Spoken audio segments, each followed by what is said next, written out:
Hey guys, Peter here. In this video, I'd like to explain why I bought an Intel Mac in 2020, and why you should consider it too, even though ARM Macs are just around the corner. Let's get started.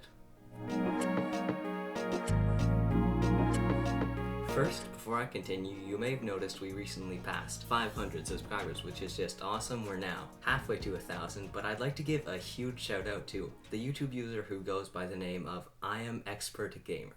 He's been basically my top supporter for quite a while now, and really has motivated me to keep making videos even when I don't really feel like it, so thanks a lot, it really means a lot to me. Anyways, the first reason I bought an Intel Mac is just the fact that I know it will work. The ARM Macs, sure, Apple claims that all your programs will still work, but with an Intel Mac, it's a guarantee. You can even run Windows if a certain program doesn't run in macOS. The fact is, everything is designed for these Intel chips, and well, developers will probably be moving to ARM in the near future. For now, x86 is still the dominant structure for applications. Guys, I'm not a developer, I don't know what this stuff is called, but anyways, everything works on Intel. Further on that, the ability to run Windows, which I mentioned, is also great. The new ARM Macs won't have that ability because Windows isn't designed for that type of architecture, but the fact is, on these computers, you can run Windows, which allows you to game better, run other applications that you most likely couldn't on macOS, and just, it's nice to be able to dual boot. One of the main reasons, though, that I didn't wait for the ARM Macs is the fact that just because there is a newer product that is better than your product doesn't mean that your product is bad. A year from now, my 13-inch MacBook Pro is still going to be a good machine, and a MacBook Pro from a few years ago is also still going to be pretty good. Even though a better or even a not better product may be released soon, it doesn't mean that your product will become instantly obsolete. Another thing that I considered is my Mac isn't slow. Like, it's snappy, it's fast, and even if the ARM chips are double as fast and don't require fans, I'm not going to be missing out on much, because nothing I do is really slowing down my computer. Even if videos render like slightly faster, it's not going to make much of a difference in day-to-day usage. Additionally, the hardware that's in the current Macs is great. We're back to the proper Magic keyboards, the screens are good, the build quality is excellent, the trackpads are huge and great, and there's just not much to complain about.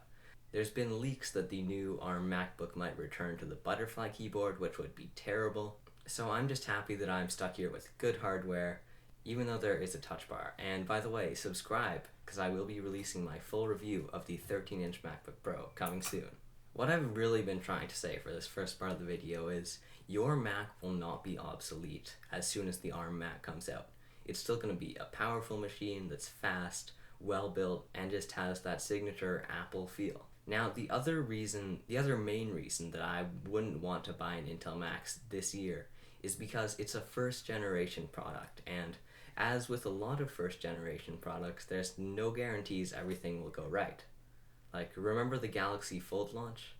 Yeah, that first gen product wasn't exactly perfect. The current MacBooks are just really refined, and they feel good, and they work good. So I personally wouldn't want to risk buying what's basically a beta product. Sometimes it's just not worth spending your money on something that you don't know will be great. What really was the deciding factor for me, though, was that I needed a better computer now, and not a few months in the future. Although maybe a bit more than a few months, because the leaks seem to be saying that they're getting delayed, but that's a different story.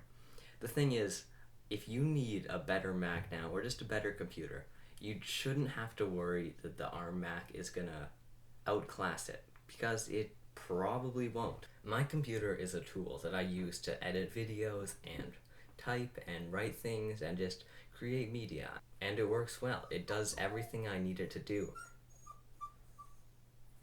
My dog is being annoying. 1 second. My computer does everything I need it to do, and it does it now, when I need it to do it. I'm not going to be waiting for several more months, just because I'm hoping for a new and better ARM Mac. My one piece of advice is, if you're on the fence about buying a new Mac simply because you're worried that the ARM Mac is going to outclass it, don't worry. Buy the Mac. It's a tool, it's going to serve you well, and it'll serve you for quite a few years. Apple won't be able to drop support after just a year or two, because the amount of customer backlash would be crazy. So those are my thoughts, but what do you guys think? Do you think it is worth waiting for the ARM racks, or should you just splurge on a new computer now? Let me know down in the comments, because I actually am interested to hear your thoughts. If you think I made a point that was wrong, please do tell, because I am open to criticism, especially if it is constructive. As always, thank you very much for watching. Thank you for 500 subscribers, and I will see you in the next video.